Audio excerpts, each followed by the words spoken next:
Hi friends, అందరూ ఎలా ఉన్నారు? బాగున్నారు. ఈరోజు మార్నింగ్ అయితే మేము భువనేశ్వరి అమ్మవారి గుడికి వెళ్ళాం. చాలామంది జనం వచ్చారు.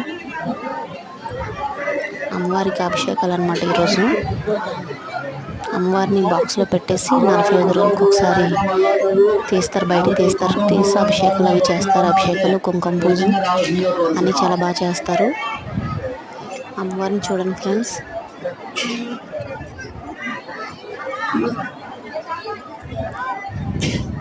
ఉదయం 7 గంటల నుంచి సాయంత్రం వరకు అభిషేకం చేస్తారు. సాయంత్రం నుంచి ప్రత్యేకమైన పూజలు చేస్తారు. అమ్మవారు చాలా శక్తివంతురాలు అన్నమాట. భువనేశ్వరి అమ్మవారు. వచ్చిన భక్తులకు కూడా ప్రసాదం, అది వచ్చిన భక్తులకు కూడా